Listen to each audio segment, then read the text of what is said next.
Morning all of you. आज हम पढ़ेंगे उत्सर्जन। उत्सर्जन, सबसे पहले उत्सर्जन है क्या? उत्सर्जन एक जैव प्रक्रिया है, जैसे कि हमारा टॉपिक ही चल रहा है जैव प्रक्रिया। तो उत्सर्जन क्या है? एक जैव प्रक्रिया है या जैव प्रक्रम है। जैव प्रक्रम होता क्या है? जैव प्रक्रम वे सभी क्रियाएं जो किसी मानव में या किसी सजीव को जीवित रहने के लिए आवश्यक होती है, सभी प्राणियों में होने वाली जो क्रियाएं उन्हें क्या कहते हैं? जैव प्रक्रिया कहते हैं। जैसे कि श्वसन हो गया, आपका भोजन हो गया, भोजन मतलब डाइजेशन हो गया, उत्सर्जन हो गया, परिवहन हो गया, तो ये सब क्या होती हैं? जैव प्रक्रिया होती हैं। यानी कि उत्सर्जन क्या है? एक जैव प्रक्रिया है जिसमें क्या होता है? अपशिष्ट पदार्थों का शरीर से बाहर निक्षेपण किया जाता है। अपशिष्ट पदार्थ मतलब वे सभी पदार्थ जो मानव शरीर या सजीवों के लिए हानिकारक होते हैं, अपशिष्ट पदार्थ कहलाते हैं। जैव प्रक्रिया वह प्रक्रिया जिसमें अपशिष्ट पदार्थों का शरीर से बाहर निकाला जाता है, शरीर से बाहर निकाला जाता है या शरीर से बाहर उनका निक्षेपण किया जाता है, उत्सर्जन कहलाता है। उत्सर्जन अपशिष्ट पदार्थ मेनली दो तरह के माने जाते हैं। एक तो आता है कार्बन डाइऑक्साइड युक्त अपशिष्ट पदार्थ या कार्बन डाइऑक्साइड, दूसरा आता है नाइट्रोजनी युक्त अपशिष्ट पदार्थ। नाइट्रोजनी युक्त अपशिष्ट पदार्थ में दो तत्व मुख्य रूप से आते हैं, जिन्हें हम एक को हम कहते हैं यूरिया और दूसरे को कहा जाता है आपका यूरिक एसिड, यूरिक अम्ल। कभी हमने कई बार सुना होगा कि यूरिक अम्ल बढ़ने के कारण क्या हो रहा है? उस घुटनों में दर्द हो रहा है, जोड़ों में दर्द हो रहा है। तो यूरिक अम्ल क्या है? जब क्या होता है हमारे शरीर में नाइट्रोजनी पदार्थों की मात्रा बढ़ जाती है। कारण कुछ भी हो सकता है, उसमें से एक कारण हो सकता है कि हमारी जो किडनी है वो प्रॉपर ढंग से फंक्शन नहीं कर रही है, तो हमारे नाइट्रोजन के पदार्थ बढ़ जाने के कारण यूरिक अम्ल बढ़ गया है, जिसके कारण जोड़ों में क्या होता है? दर्द होता है। अब ये अपशिष्ट पदार्थ होते हैं यूरिया, यूरिक अम्ल, दूसरा होता है कार्बन डाइऑक्साइड। कार्बन डाइऑक्साइड इससे पहले जब हम क्या पढ़ रहे थे? परिवहन पढ़ा था। जब हमने फेफड़ों के बारे में पढ़ा था, हमने पढ़ा था कि फेफड़ों के द्वारा क्या हो जाता है? कार्बन डाइऑक्साइड को बाहर छोड़ दिया जाता है। तो कार्बन डाइऑक्साइड को छोड़ने का काम कौन करते हैं? फेफड़े करते हैं, फुफ्फुस, लंग्स कुछ भी कह लो तो करते हैं। और यूरिया और यूरिक अम्ल को जो डिस्चार्ज करने के काम होते हैं ह्यूमन बॉडी में, तो क्या करती है? हमारी किडनी करती है। और कुछ ऐसे जीव होते हैं जिनमें दूसरी विधि द्वारा होता है। वैसे ही कार्बन डाइऑक्साइड का ह्यूमन बॉडी या जो जटिल शारीरिक संरचना वाले एनिमल्स हैं उनमें क्या होते हैं? लंग्स होते हैं या स्पेशल एक सिस्टम होता है जिसके द्वारा क्या होता है? उत्सर्जन की प्रक्रिया होती है। अब जीव अलग अलग प्रकार के जीव हैं, तो अलग अलग प्रकार के क्या होता है? उत्सर्जन होता है। जीव की बात करें तो जीव जो होता है मेनली हम दो कैटेगरी में बांटते हैं। एक को हम बांटते हैं एक कोशिकीय जीव, एक कोशिकीय जीव, और दूसरा बहुकोशिकीय जीव, दूसरा बहुकोशिकीय जीव। जैसे मानव हो गया। एक कोशिका जीव में एक ही कोशिका होती है। इसी कोशिका उसे अपने सारे काम करते, इसी कोशिका में श्वसन करना होता है, इसी में उत्सर्जन करना है, इसी में परिवहन करना है, सारे जीवन की आवश्यकताएं इसी कोशिका से पूरी करनी होती है। तो ऐसे जीव कहाँ होते हैं? मोस्टली इनका जो आवास होता है पानी में होता है। तो ये अपने शरीर से विसरण विधि द्वारा अपने शरीर से जो होता है विसरण विधि द्वारा अपने शरीर से अपशिष्ट पदार्थों को पानी में अपने आसपास जो इनका पानी होता है उसमें बाहर निकाल देते हैं। जैसे कि अपशिष्ट पदार्थों को धीरे धीरे इसको क्या होता है? कोशिका झिल्ली की तरफ इसको बढ़ाना शुरू करते हैं और उसके बाद इसे अपने कोशिका झिल्ली के थ्रू आसपास के पानी में छोड़ देते हैं। कौन सी विधि द्वारा?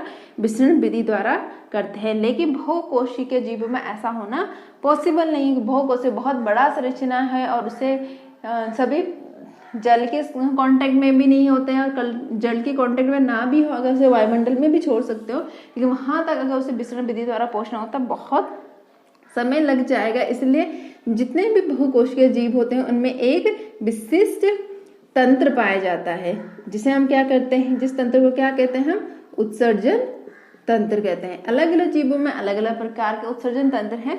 हमने अपने सिलेबस में जो पढ़ना है मानव में उत्सर्जन तंत्र, और हमने पढ़ना है पौधों में किस प्रकार से उत्सर्जन होता है। पहले हम पढ़ेंगे मानव में उत्सर्जन।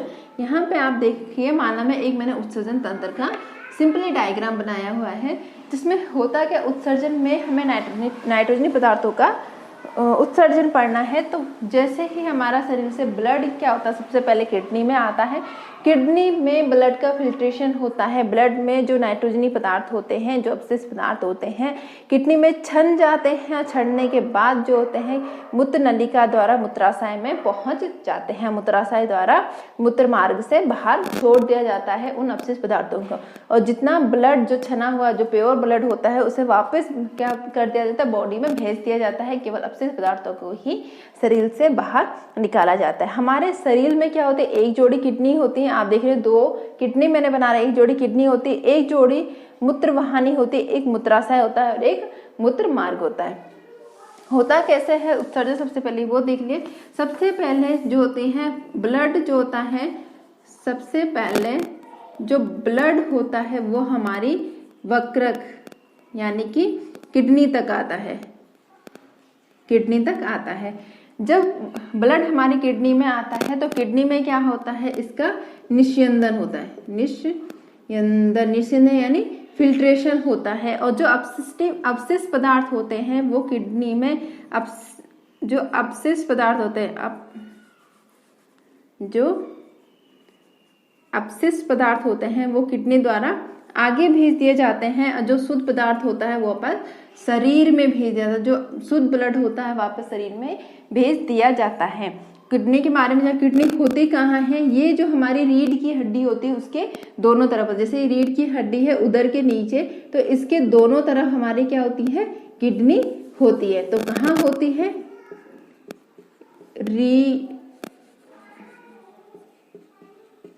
रीढ़ की हड्डी के दोनों ओर। किस शेप में होती है, बीन शेप की होती है। कितनी होती है, एक पेयर होती हैं। सारे क्वेश्चन बन सकते हैं। उसके बाद जैसे ही किडनी में ब्लड का फिल्ट्रेशन होता है, अपशिष्ट पदार्थ हमें मिलते हैं। ये अपशिष्ट पदार्थ जो होते हैं एक नली द्वारा जो होते हैं आपके मूत्राशय में ला दिए जाते हैं। उसके बाद किडनी से कहाँ प्रवेश करता है मूत्र या हमारा अपशिष्ट पदार्थ जो करता है वो करता है हमारे मूत्र वाहिनी द्वारा। मूत्र वाहिनी द्वारा कहाँ पहुंच जाता है, मूत्राशय में पहुंच जाता है। मूत्राशय में पहुंच जाता है। मूत्र वाहिनी क्या है, मूत्र वाहिनी एक कनेक्टिव ट्यूब है जो अपशिष्ट पदार्थ को किडनी से मूत्राशय में लाती है, या किडनी और अपशिष्ट पदार्थ को जोड़ने वाली क्या है, कनेक्टिव ट्यूब है मूत्राशय, जो क्या करती है, आपका अपशिष्ट पदार्थों का परिवहन करती है मूत्राशय तक। मूत्राशय क्या है, मूत्राशय एक पेशीय तंत्र है, एक पेशीय अंग है। पेशीय अंग होने के कारण क्या होगी, अगर ये पेशीय अंग है तो इसमें फैलने और सिकुड़ने की क्षमता होगी। यानी कि अगर किडनी से यूरिन लाया जाता है मूत्राशय में तो उसे इकट्ठा करने के लिए, वो स्पेस बनाने के लिए वो फैल सकता है। उसके बाद अगर उसे शरीर से बाहर निकालना है तो वो सिकुड़ जाएगा, और सिकुड़ने से मूत्र मार्ग द्वारा मूत्र क्या हो जाएगा, बाहर आ जाएगा। यानी मूत्राशय क्या है, एक पेशीय अंग है, और इसका जो होता है तंत्र द्वारा ये कंट्रोल होता है। तंत्र द्वारा क्या होता है, कंट्रोल होता है, यानी नियंत्रित होता है। तंत्रिका तंत्र द्वारा कंट्रोल होता है। मूत्राशय पेशीय अंग है, तंत्रिका तंत्र द्वारा कंट्रोल होता है। इसमें मूत्र का क्या होता है, इकट्ठा होता है। ऐसे भी क्वेश्चन आता है कि मूत्र का संचय किस ऑर्गन में होता है, तो किस ऑर्गन्स नहीं बोलेंगे, ऑर्गेनल्स बोलेंगे। तो किस में होता है, आपका मूत्राशय में होता है। मूत्राशय जब पेशीय तंत्र, जब हमारा तंत्रिका तंत्र संदेश देता है कि अब मूत्र को क्या करो, शरीर से बाहर निकाल दो, जब तक हमारा तंत्रिका तंत्र क्या नहीं देता, निर्देश नहीं देता है, तब तक मूत्र हमारे मूत्राशय में इकट्ठा रहता है। जैसे ही तंत्रिका तंत्र निर्देश देगा वैसे ही मूत्राशय इसे मूत्र मार्ग द्वारा क्या होते हैं, शरीर से बाहर निकाल देते हैं। इस तरह से हमारे शरीर में मूत्र या जो नाइट्रोजन ही अपशिष्ट पदार्थ है उनका निस्यंदन होता है, या वो शरीर से बाहर निकाले जाते हैं। जो हमारी किडनी है, किडनी जो है वो बहुत सारी छोटी छोटी इकाइयों से मिलकर बनी हुई है। इन छोटी छोटी इकाइयों को हम नेफ्रॉन कहते हैं। क्या कहते हैं, नेफ्रॉन कहते हैं। जो आपकी वृक्क है वो एक बड़ी यूनिट है जो कि अन्य छोटी छोटी नेफ्रॉन अनेक छोटी छोटी इकाइयों से मिलकर बनी हुई है, जिसे हम क्या कहते हैं, नेफ्रॉन कहते हैं। यानी नेफ्रॉन क्या है, नेफ्रॉन जो है किडनी के बनाने वाली एक संरचना है। इसकी संरचना कुछ इस तरह से होती है, यहाँ पे बहुत छोटी छोटी सी बहुत सारी ब्लड वेसल्स होती है और यहाँ से एक ट्यूब निकलती है जिसे हम कहते हैं हैनल ट्यूब। कुछ इस तरह की होती है।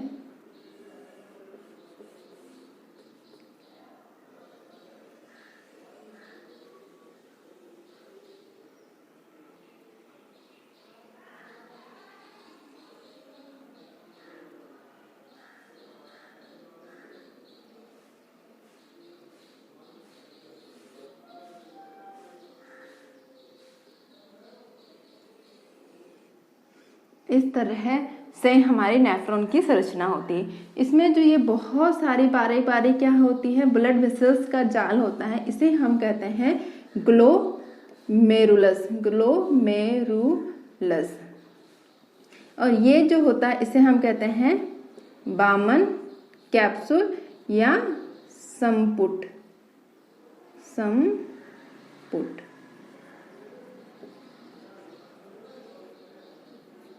संपुट।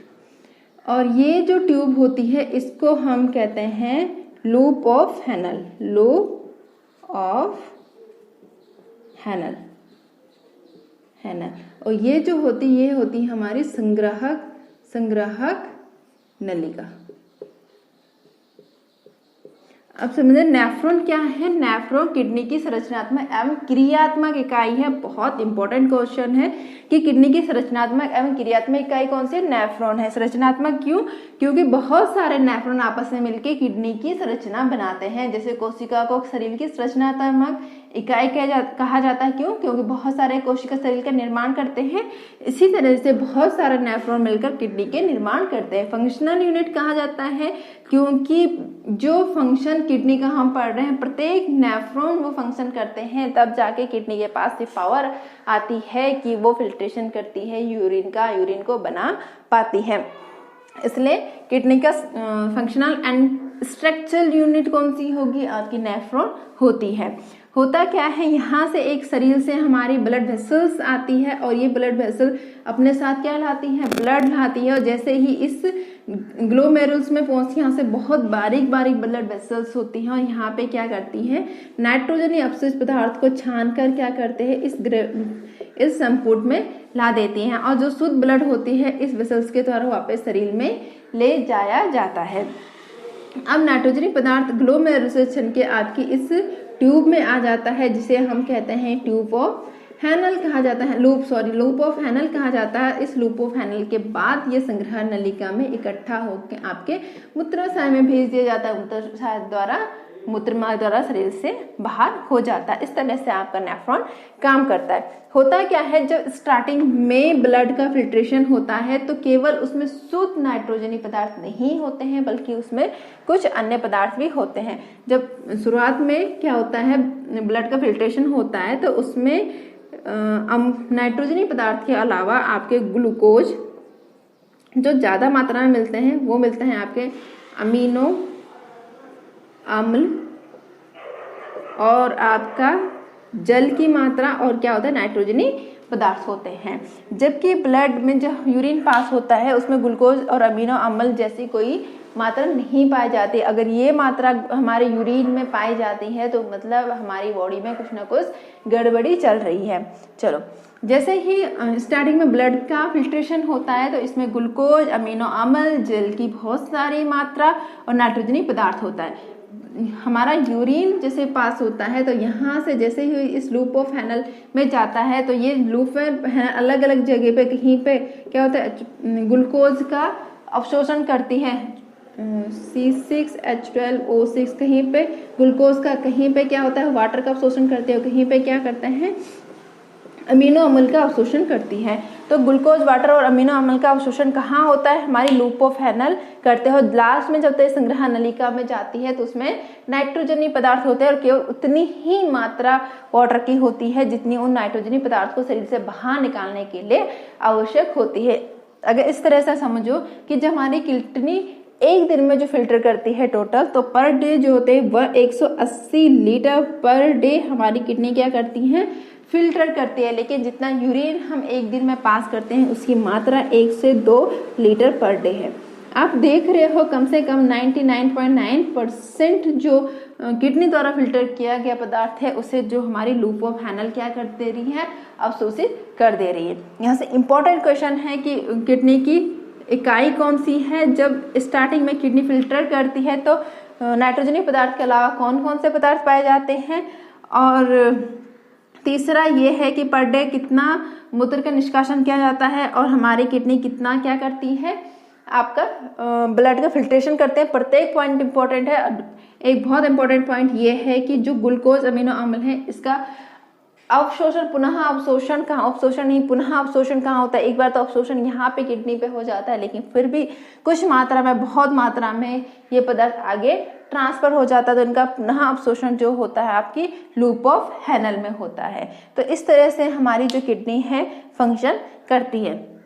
कई बार होता क्या है कि किसी भी कारण से हमारी किडनी जो होती है फंक्शन करना कम कर देती। कारण कुछ भी हो सकता है, कोई संक्रमण हो सकता है, या किसी चोट लगने के कारण हो सकता है, या हो सकता है कि वहां तक ब्लड की मात्रा ही इतनी नहीं पहुंच पा रही है जितनी किडनी को फिल्टर करने की जरूरत है। तो उस कंडीशन में क्या हो जाती है, किडनी की कार्य क्षमता कम हो जाती है। क्या होता है, जब किडनी की क्रियाशीलता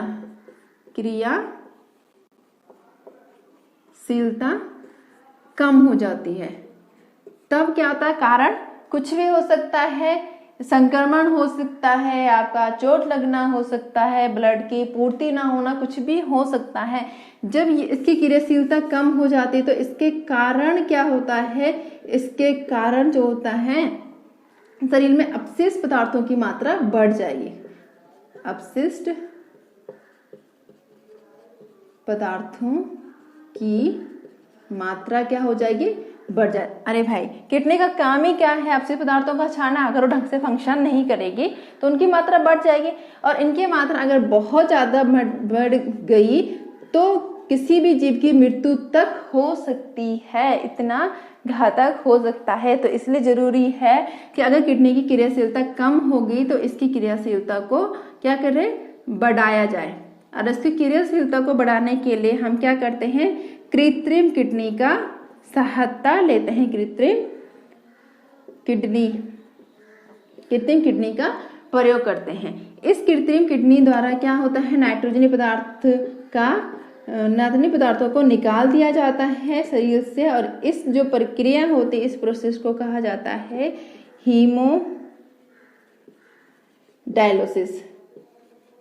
हिंदी इंग्लिश में दोनों जगह हीमोडायलिसिस ही कहा जाता है। क्वेश्चन ये बहुत इंपॉर्टेंट, हीमोडायलिसिस क्या है, हीमोडायलिसिस वह प्रक्रिया है जिसमें कृत्रिम किडनी का उपयोग किया जाता है नाइट्रोजनी पदार्थ को निकालने के लिए। कृत्रिम किडनी में एक मशीन होती है जिसमें बहुत सारी क्या होती हैं, अपारदर्शी क्या लगी होती हैं, ट्यूब लगी होती हैं, और इसमें एक द्रव होता है जिसमें बिल्कुल भी नाइट्रोजनी पदार्थ नहीं होता है। अब इन नलिकाओं से एक जो होता है मनुष्य से, किसी भी ह्यूमन बीइंग से क्या लिया जाता है, ब्लड वेसल्स में से ब्लड ले जाया जाता है। ये ब्लड इस नलिकाओं से होते हुए इस द्रव में जाता है। इस द्रव में बिल्कुल नाइट्रोजनी पदार्थ नहीं होता है, तो ब्लड में जितना भी नाइट्रोजन होता है, नाइट्रोजनी पदार्थ होते हैं, इस द्रव में छोड़ देते हैं, और इसके बाद जो शुद्ध ब्लड होता है वापस दूसरी नलिका द्वारा या दूसरी शिरा द्वारा बॉडी में वापस भेज दिया जाता है। इस तरह से हमारी कृत्रिम किडनी काम करती हैं, और इस प्रक्रिया को हम कहते हैं आपका हीमोडायलिसिस। और इसके अलावा हमें जो पढ़ना है उत्सर्जन में, वो हमने पढ़ना है पादप में उत्सर्जन। मानव में उत्सर्जन तुम्हारा कंप्लीट होता है। इसके अलावा हमने जो उत्सर्जन पढ़ना है वो पढ़ना है पादप में। पादप में सबसे पहले जानने वाली बात है, उत्सर्जन के लिए क्या चाहिए, अपशिष्ट पदार्थ चाहिए। मानव के लिए अपशिष्ट पदार्थ हमने पढ़ा कि कार्बन डाइऑक्साइड नाइट्रोजनी पदार्थ है। इसी तरह पादपों के लिए भी कुछ अपशिष्ट पदार्थ होते हैं, जैसे आवश्यकता से ज्यादा ऑक्सीजन उन्हें क्या होती है, जरूरत नहीं है। एक ही टाइम है जब उन्हें श्वसन करना होता है, लेकिन उतनी उनके शरीर में जितनी ऑक्सीजन मिलती है उतना वो श्वसन में यूज नहीं करते हैं, तो ऑक्सीजन क्या हो गया, उनके लिए अपशिष्ट पदार्थ हो गया। इसी तरह उनके लिए दूसरा जो होता है वो होता है रेजिन होता है, आपका गोंद प्लांट के लिए अपशिष्ट पदार्थ होता है। इसके अलावा अतिरिक्त जल की मात्रा, अतिरिक्त जल जरूरी है पौधों के लिए, लेकिन अगर आवश्यकता से ज़्यादा जल उनके शरीर में रह जाता है तो वो भी क्या है, उनके लिए अपशिष्ट पदार्थ का काम करते हैं। अब इनका निष्कासन होता कैसे है? ऑक्सीजन का निष्कासन तो आपके पत्तियों द्वारा हो जाती है। पत्तियों में किसके द्वारा? पत्तियों में रंध्रों के द्वारा हो जाते हैं। रंध्रों के थ्रू क्या करते हैं, ये ऑक्सीजन को बाहर निकाल देते हैं। वैसे ही रेजिन और गोंद को क्या करते हैं, जाइलम में, जो जाइलम होता है उसमें इकट्ठा कर देते हैं। और अतिरिक्त जल को ये वाष्पोत्सर्जन द्वारा शरीर से क्या कर देते हैं, बाहर निकाल देते हैं। इस तरह से प्लांट जो होते हैं अपने अपशिष्ट पदार्थों का निष्कासन करते हैं। कई बार क्या होता है, जब अतिरिक्त अपशिष्ट पदार्थ की मात्रा होती है, इसके अलावा अगर कुछ और अपशिष्ट पदार्थ, अतिरिक्त अपशिष्ट पदार्थ, वो करते क्या है, उनकी जो पत्तियां होती है उनमें क्या कर देते हैं, वो पत्तियों में इकट्ठा कर देते हैं। अपने जितना भी अपशिष्ट पदार्थ होती हैं अपनी पत्तियों में इकट्ठा कर देते हैं। और जब उन पत्तियों में अपशिष्ट पदार्थ इकट्ठा हो जाती हैं तो उसके बाद पत्तियों को क्या कर देते हैं, अपने शरीर से झाड़ देते हैं, या शरीर से पत्तियों को छोड़ देते हैं, जिससे कि उनके शरीर का जो अपशिष्ट पदार्थ होता है वो शरीर से बाहर चढ़ जाता है। कई बार वो अपशिष्ट पदार्थ को क्या करते हैं, जड़ों द्वारा निकाल देते हैं। जड़, जितना भी अपशिष्ट पदार्थ होता है वो जड़ों तक पहुंचाते हैं और वहां से विसरण विधि द्वारा अपने शरीर से बाहर निकाल देते हैं। इस तरह से पादप जो होते हैं अपना अपशिष्ट पदार्थ का निष्कासन करते हैं। इस तरह से आपका यहाँ पे जो जैव परिक्रम टॉपिक है वो कंप्लीट होता है। इसके अलावा अब हम नई यूनिट शुरू करेंगे। Thank you.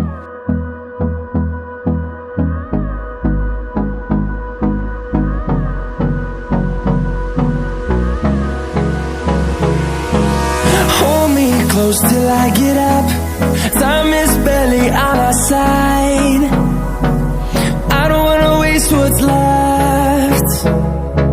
The storms we chase are leading us, and love is all we'll ever trust. Yeah, no, I don't wanna waste what's left. And on we'll go, through the wastelands, through the highways, till my shadow turns to sun rays. And on we'll go, through the wastelands, through the highways. And on we'll go.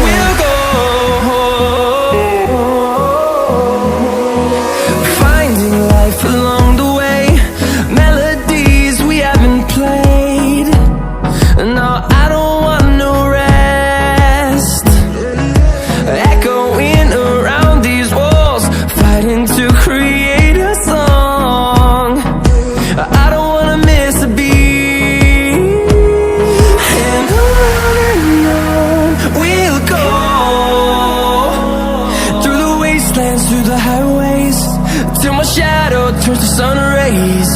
And on we'll go, through the wastelands, through the highways. And on we'll go.